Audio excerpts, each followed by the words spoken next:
লালমনিরহাট জেলায় শিশুদের মধ্যে ছোঁয়াচে রোগ হামের উপসর্গ দেখা দেওয়ায় উদ্বেগ বাড়ছে। জেলার বিভিন্ন এলাকায় নতুন করে 12 জন শিশুকে হাসপাতালে ভর্তি করা হয়েছে, যাদের সবার বয়স 5 বছরের নিচে। তবে এখন পর্যন্ত কোনো মৃত্যুর খবর পাওয়া যায়নি, যা কিছুটা স্বস্তির হলেও পরিস্থিতি নিয়ে সতর্ক রয়েছে স্বাস্থ্য বিভাগের।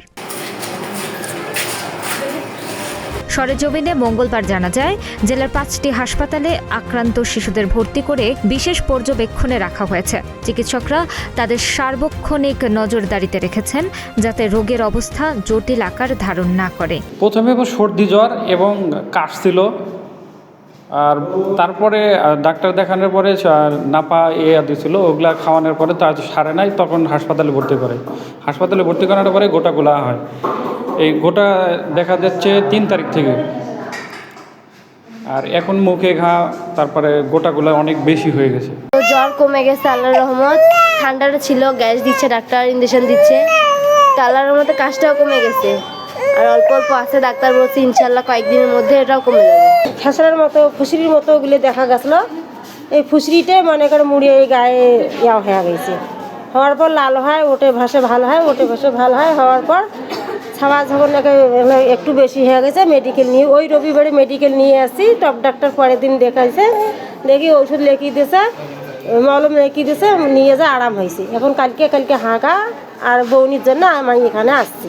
জেলা সিভিল সার্জন কার্যালয়ের সূত্রে জানা যায়, আক্রান্ত শিশুদের শরীর থেকে নমুনা সংগ্রহ করে পরীক্ষার জন্য ল্যাবে পাঠানো হয়েছে। পরীক্ষার ফলাফল হাতে পেলেই নিশ্চিত হওয়া যাবে এটি হাম রোগ কিনা এবং সংক্রমণের প্রকৃতি কতটা গুরুতর। সংক্রমণ ছড়িয়ে পড়া ঠেকাতে হাসপাতালগুলোতে ইতোমধ্যে পৃথক আইসোলেশন ওয়ার্ড চালু করা হয়েছে। পাশাপাশি চিকিৎসকরা অভিভাবকদের শিশুদের পরিচ্ছন্নতা বজায় রাখা, ভিড় এড়িয়ে চলা এবং প্রয়োজনীয় স্বাস্থ্যবিধি মেনে চলার পরামর্শ দিচ্ছেন।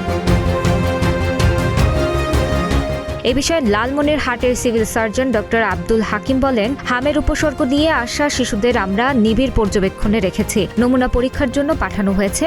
রিপোর্ট পাওয়ার পর প্রয়োজনীয় ব্যবস্থা নেওয়া হবে। বর্তমানে পরিস্থিতি নিয়ন্ত্রণে রাখতে আমরা সর্বোচ্চ সতর্ক রয়েছি। হাম আক্রান্ত রিপোর্ট আসেনি একটাও, তবে এ পর্যন্ত আমরা গতকাল 5 জন এবং তার আগে 7 জন, মোট 12 জনের হামের সন্দেহজনকভাবে বিভিন্ন জায়গায় আমাদের উপজেলা হেলথ কমপ্লেক্স, 250 বেড সদর হসপিটালের রিপোর্ট করেছে বা চিকিৎসা নিয়েছে। আমাদের প্রস্তুতি আগেও ভালো ছিল এবং এখনও ভালো আছে। আমাদের এই মুহূর্তে 7000 ডোজ মিজেলসের ভ্যাকসিন আছে এবং এই 7000 ডোজ মিজেলসের ভ্যাকসিনে আমরা নিয়মিতভাবে দিচ্ছি, এবং যখন আবার সারা বাংলাদেশে ক্যাম্পেইন শুরু হবে আমাদের লালমনিরহাট জেলাতেও, তখন নতুন ভ্যাকসিন আরও আসবে।